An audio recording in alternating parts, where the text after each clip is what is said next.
마태복음 23장 16절에서 22절까지의 말씀입니다. 화 있을진저 소경된 인도자여, 너희가 말하되 누구든지 성전으로 맹세하면 아무 일 없거니와 성전에 금으로 맹세하면 지킬지라 하는도다. 우맹이요 소경들이요, 어느 것이 크뇨? 그 금이냐 금을 거룩하게 하는 성전이냐? 너희가 또 이르되 누구든지 제단으로 맹세하면 아무 일 없거니와 그 위에 있는 예물로 맹세하면 지킬지라 하는도다. 소경들이여, 어느 것이 크뇨? 그 예물이냐 예물을 거룩하게 하는 제단이냐? 그러므로 제단으로 맹세하는 자는 제단과 그 위에 모든 것으로 맹세하며, 또 성전으로 맹세하는 자는 성전과 그 안에 계신 이로 맹세하며, 또 하늘로 맹세하는 자는 하나님의 보좌와 그 위에 앉으신 이로 맹세함이니라. 오늘 본문에 있는 내용들은 맹세에 관한 문제입니다만은, 현실적으로 설명이 된 것은 그 근본적인 원리는 율법주의에 관한 책망입니다. 율법주의라고 표현할 때는 대표적으로 두 가지 원리를 그 내용으로 삼습니다. 그 대표적인 내용은, 첫째가 은혜를 원리로 삼는 기독교 신앙과 반대되는 자기의 능력과 행위를 조건으로 하여 보상을 기대하는 원리를 율법주의라고 합니다.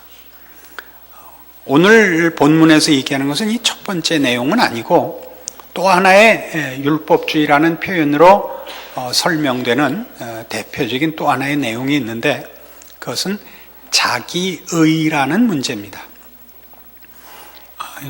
법이라는 것은 그것을 지킨 자에게는 자기 자랑이 있을 수 있습니다. 조건과 자격을 갖춘 확인이 되는 것이죠. 기독교 신앙은 앞에 언급한 첫 번째 원리와 일관되게 은혜를 그 내용으로 삼고 유일한 법칙으로 삼으며, 은혜를 앞세울 때는, 그것이 원리가 될 때는 은혜는 입은 자가 아니라 베푼 자에게 영광이 돌아갑니다. 그래서 기독교 신앙은 은혜를 베푸시는 하나님께 영광이 돌아가도록 되어 있습니다. 그러나 율법주의는 그것을 지키고 그걸 지킬 자격과 조건이 있는 데 초점이 있기 때문에 은혜를 앞세울 수가 없고, 자기 자랑을 앞세우며 그걸 지켜낸 자의 의와 영광을 목적으로 삼게 됩니다. 오늘 지적하는 이 율법주의에 대한 공격은 바로 이 자기를 증명하고 자기의 영광을 구하며 하나님의 영광을 가리는 내용에 관한 지적입니다. 그런 원리를 배경으로 삼고 나타난 현실적인 형태는 여기 있는 식으로 성전으로 맹세하면 아무 일 없거니와 성전에 금으로 맹세하면 지킬지니라. 또 제단으로 맹세하면 아무 일 없거니와 그 위에 있는 예물로 맹세하면 지킬지라 하는 저들의 가르침에 대한 공격입니다. 여기 잘 나타나 있는 대로 성전과 금은 어느 것이 더 중요하냐, 또 제단과 예물은 어느 것이 더 중요하냐라고 예수님께서 꾸짖으셨습니다마는, 좀 더 근본적인 그 꾸중의 취지는 이런 것입니다. 마태복음 15장에 가시면 저들이 이런 맹세를 동원하여, 좀 더 폭넓게 얘기하자면 율법주의를 동원하여 도대체 뭘 하고 있는가, 이런 짓들을 하고 있다는 것이죠. 15장 1절, 그때 바리새인과 서기관들이 예루살렘으로부터 예수께 나와 가로되 당신의 제자들이 어찌하여 장로들의 유전을 범하나이까? 떡 먹을 때 손을 씻지 아니하나이다. 대답하여 가라사대 너희는 어찌하여 너희 유전으로 하나님의 계명을 범하느뇨? 하나님이 이르셨을 때 네 부모를 공경하라 하시고 또 아비나 어미를 회방하는 자는 반드시 죽으리라 하셨거늘 너희는 가로되 누구든지 아비에게나 어미에게 말하기를 내가 아들이 유익하게 할 것이 하나님께 드림이 되었다고 하기만 하면 그 부모를 공경할 것이 없다 하여 너희 유전으로 하나님의 말씀을 폐하는도다. 외식하는 자들아, 이사야가 너희에게 대하여 잘 예언하였도다. 일러스되 이 백성이 입술로는 나를 존경하되 마음은 내게서 멀도다. 사람의 계명으로 교훈을 삼아 가르치니 나를 헛되이 경배하는도다 하였느니라. 여기 등장하는 이 설명은 다른 복음서에서는 고르반이라 이렇게 표현된 저들의 그 율법주의가 가져온 교묘한 책임 회피를 말합니다. 이스라엘 사람들은 당시에 그 재산을 성전에 바치겠다고 소원을 하면 부모를 공경해야 하는 책임을 면제받았습니다. 그 성전에 자기의 재산을 바치는 행위를, 그 서약을 고르반이라 했습니다. 근데 이 성전에 자기의 재산을 바친다는 건 말하자면 하나님께 전 재산을 바친다는 헌금의 약속이요, 그 신앙적인 열심의 표현인데, 그 약속을 하면 재산이 다 하나님께 귀속되어서 자기가 가진 것이 없기 때문에 부모를 재정적으로 모셔야 하는 책임을 면제받았습니다. 그런데 재미있게도 이 성전에 재산을 바치겠다는 서약은 시간을 정하지 않게 되어 있었습니다. 그러니까 언제 바치느냐 하는 것은 약속 내용이 없고, 바치겠다고 약속만 하면 재산상의 책임에 관해서는 면제를 받고, 재산은 아마 죽은 다음에 바쳤는지 자기 필요에 따라 편하도록 할 수 있었던 모양입니다. 그러니까 이것은 하나님 앞에 재산을 바치는 행위이기보다는 현실적으로 져야 하는 책임을 면하는 방법으로 악용됐던 것이죠. 그래서 지금 예수님께서 꾸짖는 것입니다. 너희는 하나님께 모든 재산을 바친다는 신앙의 열심을 표현은 하되, 그것이 하나님의 뜻을 따르는 차원에서가 아니고 너희들의 현실적인 이익을 위해서 이 방편으로 삼고 있지 않느냐. 그러니까 너희가 가지는 바 율법의 개념, 율법의 이해가 개인적인 이익을 근거로 하고 있지 어디 하나님을 경외하는 데 있느냐라고 꾸짖으신 것입니다. 그래서 이 맹세에 관해서는 지금 우리 오늘 본문에서 보는 바와 같이 그 꾸중도 이 맹세가 본인의 거짓됨이나 혹은 본인을 과장하기 위하여 악용되고 있지 거기 어디 하나님을 공경하는 데가 있느냐라는 꾸중입니다. 마태복음 5장에 가시면 이미 이 산상설교에서 맹세에 관하여 주님께서 이렇게 가르치신 대목을 만나게 됩니다. 5장 33절입니다. 또 옛사람에게 말한 바 헛맹세를 하지 말고 내 맹세한 것을 주께 지키라 하였다는 것을 너희가 들었으나 나는 너희에게 이르노니 도무지 맹세하지 말지니 하늘로도 말라 이는 하나님의 보좌이며 땅으로도 말라 이는 하나님의 발등상이며 예루살렘으로도 말라 이는 큰 임금의 성이며 내 머리로도 말라 이는 내가 한토록도 희고 검게 할 수 없음이라. 오직 너희의 말은 옳다 옳다 아니라 아니라 하라. 이에서 지나는 것은 악으로 쫓아나느니라. 그러니까 맹세를 금한 이유는 그가 그 맹세를 하나님 앞에 신앙적인 차원에서 약속을 하며 소원을 하며 지키겠다는 결심으로서 하는 거야 타당한 것이며 합법한 것입니다. 또 신앙적인 행위로서 반대할 이유가 없는 것입니다. 그러나 맹세는 늘 어떤 차원에서 쓰여지느냐 하면 본인의 거짓된 것을 상대방에게 믿게 하고 싶을 때, 또 본인이 약속할 수 없는 것을 상대방에게 확인시키고 싶을 때 맹세를 동원하는 거 아닙니까? 그러니까 지금 예수님의 지적은 이겁니다. 너희가 진심을 가지고 꼭 그렇게 약속할 것이 있으면 그것이 하나님 앞에 하는 법이지 사람 앞에 할 것이 아니지 않느냐 이겁니다. 그러니까 맹세를 하나님 앞에 하지 않고 맹세를 동원하여 사람 앞에 하는 것은 너희가 지금부터 사람의 눈을 속이고 저들의 마음을 훔치기 위해서 하는 것이니까 하지 말라 이겁니다. 그러니까 앞에 우리 오늘 본문에서 봤던 것도 무슨 얘기냐면요, 성전으로 한 맹세는 안 지켜도 되고 성전의 금으로 한 것은 지켜야 된다 하는 것은 그가 한 약속이 마지못해서 한 약속일 경우에 안 지켜도 된다라는 비상탈출구였고, 그런 차원에서 그 마지못해서 한 그 맹세라는 것은 예를 들면 협박을 받았다든가 이교도들에게 무슨 그 위협을 받아서 할 수 없이 할 수밖에 없었던 약속들을 면제하는 수단으로도 동원이 됐고, 한 걸음 더 나아가서는 본인들이 지킬 이유가 없는데 마음이 없는데 상대방의 마음을 사기 위해서 이 맹세의 방편을 썼던 것 때문에 주님의 꾸중을 받는 것입니다. 그러니까 예수님의 지적은 너희들이 그것을 사람 앞에서 하고 있기 때문에 이런 부작용이 생겼다는 것이죠. 사람 앞에서 한다는 건 무엇을 의미하느냐 하면, 사람 앞에서 자신의 신실함을, 자신의 신앙을 확인받으려는 행위들 때문에 이 일이 생겼단 말입니다. 이해하시겠습니까? 신앙의 각오는 다 하나님 앞에 해야 되는 것이지 사람 앞에 할 필요가 없죠. 사람 앞에서 한다는 것은 그 사람 앞에 내가 진실되다, 내가 이것을 꼭 하겠다라는 것을 그 사람에게 납득시키려는 행위가 아니냐 이거죠. 나의 신앙과 나의 진심을 납득시키려는 것인데 그것이 신앙의 핵심이 아니다 이겁니다. 그럼 신앙의 핵심은 뭐냐? 하나님의 의를 구하는 것이다 이겁니다.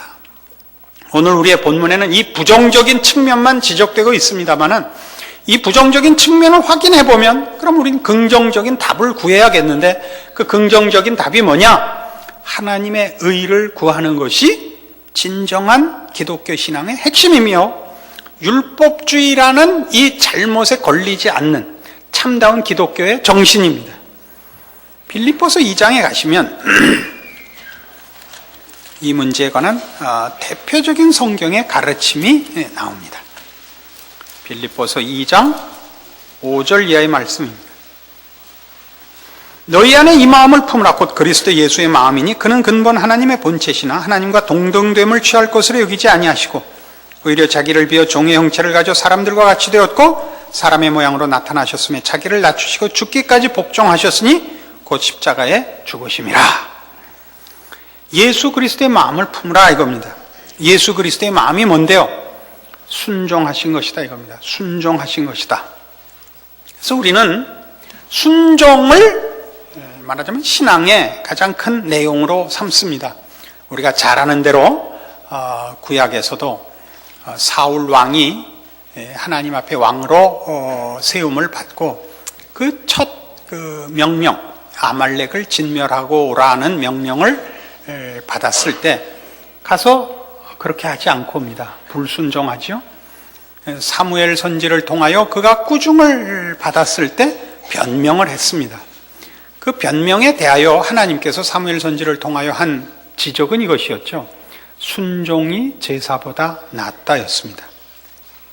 근데 이 순종이 제사보다 낫다 이렇게 얘기하고, 오늘 지금 우리 본문에서 보는 바와 같이 사람의 모양으로 나타나셨으며 자기를 낮추시고 죽기까지 복종하셨으니 곧 십자가에 죽으심이라 이렇게 말할 때 우리는 기독교 신앙의 핵심이 무엇이냐, 또는 그리스도를 본받는다고 할 때 그 내용이 뭐냐 하면 죽기까지 순종하는 것이라 이렇게 얘기할 수 있습니다.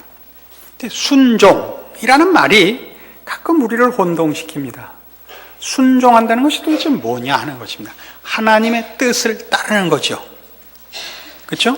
근데 하나님의 뜻이 뭐냐 하면 각각 대답이 다르다니까요. 하나님의 뜻이 뭐냐? 땅끝까지 이르러 증인이 되는 것이라. 하나님의 뜻이 뭐냐? 하나님의 영광을 드러내게 하여 내가 일심 봉사하여 큰 일을 하는 것이라. 이렇게도 대답을 합니다. 그러나 그렇게 얘기하는 것은 너무 형태적입니다. 순종이라는 그것보다 좀 더 본질적인 것입니다. 어떻게 본질적인 것인가 봅시다. 너희 안에 이 마음을 품으라. 곧 그리스도 예수의 마음이니 그는 근본 하나님의 본체시나 하나님과 동등됨을 취할 것으로 여기지 아니하시고 자기를 비웠다. 자기를 비워 하나님의 뜻에 순종했다 이거죠. 하나님의 뜻을 채웠단 말이에요. 뭘 순종했냐? 하나님의 뜻을 순종했는데 하나님의 뜻이 뭐냐 할 때 9절 이하에 가봐요. 이러므로 하나님이 그를 지극히 높여 모든 이름 위에 뛰어난 이름을 주사 하늘에 있는 자들과 땅에 있는 자들과 땅 아래에 있는 자들은 모든 무릎을 예수의 이름으로 꿇게 하시고 모든 입으로 예수 그리스도를 주라 시인하여 하나님 아버지께 영광을 돌리게 하셨느니라. 이렇게 나옵니다. 예수님의 낮아지심, 예수님의 십자가를 지심, 십자가의 죽으심까지의 순종을, 그 순종이라는 단어를 우리는 비장한 장렬함을 가지고 이해를 한단 말이에요.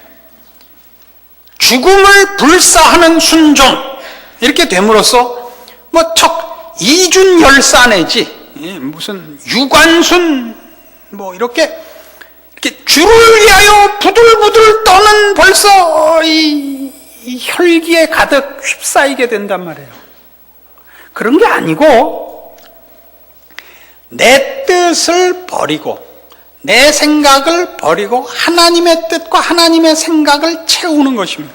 그 아버지의 뜻대로 쫓아가는 것인데, 그 아버지의 뜻은 조금 전에 얘기한 것 같이 죽음을 불사한 이런 비장미, 장렬함, 이런 것이 아니고, 9절 이하 지금 11절까지 읽은 대로 모든 사람의 구원을 위하여, 좀 더 포괄적으로 해서 모든 사람의 유익을 위하여 희생을 감수하시는 하나님의 자비하심과 인자하심으로 채우는 것이 순종인 것입니다.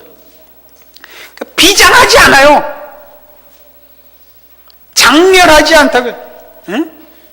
아버지의 뜻을 따른다는 것은 아버지의 어떤 뜻, 모든 족속으로 내 제자를 삼아라, 이런 거가 아니라 모두의 유익을 위하여 나의 그 희생을 감수하는 것, 이게 아버지의 뜻이에요. 나를 증명하지 않고 하나님이 어떤 분인가를 나타내며 그 하나님의 영광을 궁극적인 목표로 삼아서 내가 없어지는 것이 자기를 비우는 것이요, 순종하는 것이요, 아버지를 닮는 것이요, 기독교 신앙의 본질이라 말입니다. 9절 이하를 조금 더 살펴보죠. 이러므로 하나님이 그를 지극히 높여 모든 이름 위에 뛰어난 이름을 주사 하늘에 있는 자들과 땅 아래에 있는 자들과 땅 아래에 있는 자들로 모든 무릎을 예수의 이름에 꿇게 하시고 모든 입으로 예수 그리스도를 주라 시인하게 했습니다. 즉, 이 아버지의 뜻을 따라, 아버지의 뜻이 뭔데요? 그의 하나밖에 없는 아들이 십자가의 죽으심으로 모든 인류를 구원해내는 구원의 대속사역입니다. 죄 없는 이가 죄 지은 자를 위하여 대신 속죄하며 대신 희생하는 이런 일을 감수하시는 것을, 그 내용과 이 일을 하나님은 제일 높였다고요. 그래서 모든 입으로 이런 희생을 감수하신 예수를 주라 시인하게 하며 모든 자들로 이분 앞에 무릎을 꿇게 하여 예수 그리스도가 하신 일, 그 내용과 일을 최고의 것으로 점수를 주셨단 말이에요. 하나님이 이걸 제일 좋아한다고요. 그리고 이것을 좋아하고 이것을 최고의 점수로 주는 것이 하나님의 하나님 되심의 최고의 내용이다라고 영광을 선포했다고요. 하나님이 이걸 제일 좋아한다고요. 그러니까 우리 너무 형태적으로 가지 말라고요. 모든 족속으로 제자를 삼고 구원을 얻게 한다는 미션으로 자꾸 가지 마시고, 일로 가서 그것이 하나님의 영광이라 그러지 마시고, 모든 사람이 죄 중에 죽는 것을 원치 아니하시고 어떻게든지 하나님의 은혜를 입어 구원을 받는 것이 하나님의 뜻이라는 내용을 잡으시란 말이에요. 우린 자꾸 이것이 일이 돼 있으니까 능력으로 가버렸단 말이에요. 그러니까 신앙인들이 이렇게 능력 일변도가 되었고 발도둠을 하고 너 주를 위해 뭘 했냐고 자꾸 손가락질을 한단 말이에요.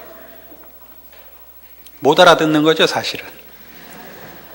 그게 그거랑 뭐이 다른가 싶죠. 달라요. 참 달라요. 이 부분에서 참으로 많은 혼동이 있는 것 같아요. 이렇게 예를 들어봐요. 여러분 주변에 신앙생활을 하다가 그 답답한 사람을 만나죠. 충고를 해요. 충고하는 그 배후에는 여러 가지 그 뜻이 있습니다. 상대방을 깨우치려는 뜻이 1차적으로 있죠. 충고하는 첫 번째 이유죠. 그러나 하나 우리가 알아야 되는 것은 사람이 뭘 하나 아는 데는 상당한 시간이 필요합니다. 그때는 아무리 가르쳐줘도 모르는 것이 있습니다. 때를 기다려줘야 되는 것이 있습니다. 나이를 먹고 전체적인 이해의 수준이 높아져야만 비로소 이해가 가는 것들이 있습니다. 예를 들면 애들이 연애해갖고 결혼하겠다고 며느리감 데리고 오면 한심하죠. 부모들이 보면 제일 먼저 뭘 봐요? 저게 한 가정을 책임질 건강이 있겠나? 육체적으로 정신적으로 가정을 꾸려나갈 실력이 있을까가 제일 먼저 눈에 띈단 말이에요. 그러니까 소 고를 때 같이 이빨 튼튼한가 보고 그렇잖아요. 새끼나 잘 낳겠나 이렇게 봐야 되는데 어디서 에리에리한 거 데리고 와가지고 살겠다 그러니까 저거 밥이나 하겠나, 저 밥통이나 열겠나 싶은 걸 데리고 왔단 말이에요. 그땐 모르죠. 살아봐야 알죠. 나이가 들면 말이에요. 어떤 부인이 제일 좋으냐? 요즘 그래요. 반찬 잘하고 안마 잘하는 부인이 최고래요. 제가 요즘 그 경지에 들어섰다는 거 아닙니까? 이놈 마누라는 안마를 못해요. 반찬은 잘하는데 여보 허리 좀 주물러 그러면 3번 꾹꾹 누르고 됐지? 그런단 말이에요. 예? 그걸 젊었을 땐 몰랐단 말이에요. 그래서 반지 껴서 이쁜 손가락 구하다가 안마하는 데는 도무지 쓸모가 없는 예편네를 만났다 이게. 다음 예배 시간엔 이 얘기 못해요. 부인께서 참석하시기 때문에.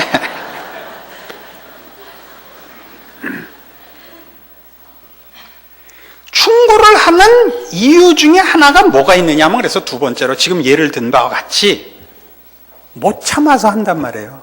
그 꼴을 내가 못 보겠는 거예요. 너 빨리 고쳐라 말이에요. 응? 난 네 꼴 더 못 봐주겠으니까 너 빨리 고치든가 아니 못 고치겠으면 내 성화에 딴 교회로 임명해가라 이거예요. 그죠? 어떻게 목사님이 내 마음을 아셨을까? 저도 동일한 마음을 가졌었으니까 지금은 지나왔지만 안 그럴까요? 우리의 충고에는 이면이 있어요. 너 빨리 고쳐서 날 귀찮게 하지 마라. 나로 하여금 불편한 마음을 갖지 말게 하라. 나로 하여금 너로 인하여 짐을 지게 하지 마라가 있다니까요. 못 견디는 거죠. 그러나 신앙이란 뭐냐 하면 여러분이 있음으로써 남의 짐을 나누어 져주는 거예요.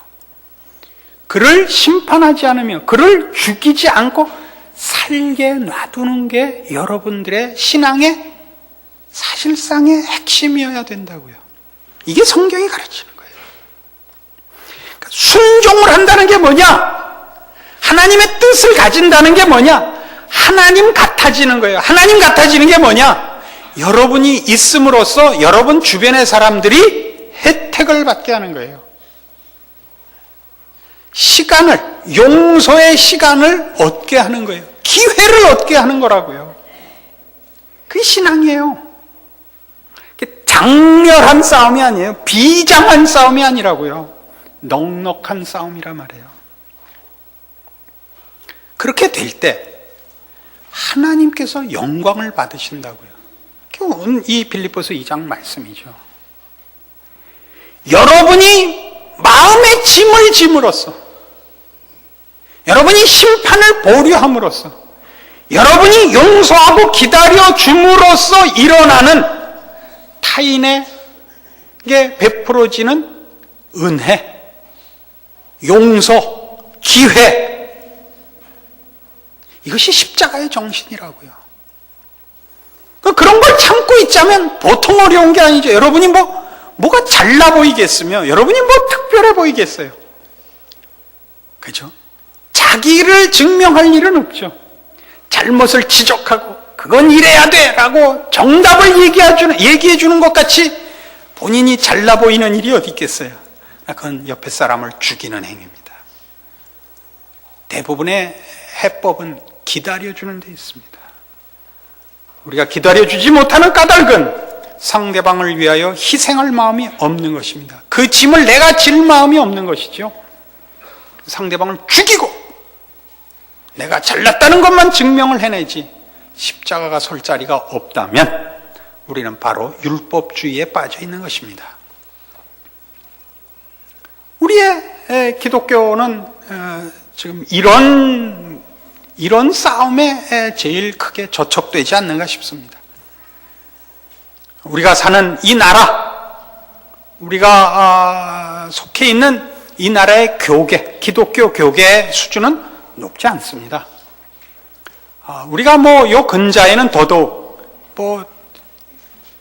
어느 때는 좀 낯선든가 싶게 실망스럽게도 우리는 별로 잘나지 못한 나라에 태어났고 살고 있습니다. 많이 저도 분노했습니다. 그러나 이제 신앙적인 안목을 가지고 얘기를 하자면 이게 우리가 져야 하는 짐입니다. 여러분은 이 나라 백성인 것이 억울하고 창피하고 그리고 짐스러운 일이 여러 분야에 걸쳐 있을 수 있습니다. 여러분이 이걸 져주셔야 됩니다. 우리가 이 나라를 택하지 않았습니다. 이 시대를 택하지도 않았습니다. 그러나 하나님이 여기 태어나게 했습니다. 이 나라의 국민으로 짐을 나눠지시고 그리고 이 나라의 백성의 한 사람으로 우리가 여기서 신앙생활하는 일에 이 나라의 교계의 현실을 여러분이 수용하셔야 됩니다. 타협하자는 얘기가 아니라 여러분이 혜택만 받고 싶은 욕심에서 벗어나셔서 짐을 나눠지는 일을 하셔야 됩니다. 정치, 경제, 사회, 교육 어느 분야 하나 마음에 드는 것이 없죠. 한숨뿐입니다. 그래서 여러분 기도하셔야 됩니다. 기다려 주셔야 됩니다. 어느 나라가 이렇게 하루아침에 무슨 좋은 나라가 되겠습니까? 그리고 이 수준에서 정치, 경제, 사회, 교육 어느 분야나 그런 것 같이 교계도 똑같이 그 수준에 이 나라의 그 민도의 그 수준에서 우리가 기독교인이 되어 있고 모여 있습니다. 이 나라 교회들의 기독교 신앙의 그 자랑들이라는 것, 기복신앙에 불과하고 서로 잘난 척하는 경쟁에 불과합니다. 그거 뭐라 그럴 마음 없습니다. 다 그렇게 시작하는 것이죠. 우리가 그걸 함께 지고 더 고급한 경지로 가는 날을 위하여 각자가 기다려 주셔야 됩니다. 용서해 주셔야 됩니다. 말없이 응원하셔야 됩니다. 우리는 좋은 교회를 찾고 좋은 이웃을 찾고 좋은 신앙인을 찾기 위한 싸움은 하되 자기가 그 일을 위하여 미치고 희생하고 손해보고 짐을 지는 일들은 다 안 하려고 합니다. 좋은 목사를 만나시는 것 여러분들한테 큰 복입니다. 좋은 목사는 하늘에서 떨어지지 않습니다. 여러분이 기도하시고 밀어주셔야 됩니다. 좋은 교인도 마찬가지죠. 저도 믿고 기다리기로 하겠습니다. 이 설교를 듣는 이들이나 혹 테이프를 보시는 분들은 저 교회가 갑자기 무슨 큰 문제가 있나 이렇게 생각하게 지금 돼버렸는데 그런 위기 때나 이런 얘기를 하는 것은 그 신앙의 가장 중요한 싸움을 해본 적이 없어서 그럴 겁니다. 신앙의 가장 중요한 싸움은 이런 나타난 위기에서가 아니라 원리와 내용에서 늘 상존하는 것이기 때문에 이 얘기를 드리는 것입니다. 여러분의 신앙의 자세를 좀 더 십자가의 정신으로 묶으셔서 열매를 따먹을 생각만 하지 마시고 심고 가꾸고 열심을 내는 책임들을 나눠지기로 하시는, 그리고 여러분이 좀 더 희생하여 하나님의 뜻을 채우는 사람으로, 그래서 하나님께서 영광 받으시는 이 승리와 감격을 누리시는 신자의 인생 되시기 바랍니다. 기도하십시다. 하나님 아버지, 은혜를 감사합니다. 하나님의 자녀라 일컬음 받는 우리의 자랑이 무엇입니까? 주고 나누고 죽은 영혼이 살아나는 기적의 역할을 맡은 것입니다. 이 기적은 십자가로만 가능합니다. 자신을 부인하고 자기 십자가를 지고 주를 쫓는 이 신앙의 싸움이 늘 우리에게 있고, 여기에서 벗어나지 말고 도망가지 말고 남에게 요구하지 말고 스스로의 짐을 지는 참다운 신자의 충성이 우리 인생에 있게 하여 주시옵소서. 예수님 이름으로 기도합니다. 아멘.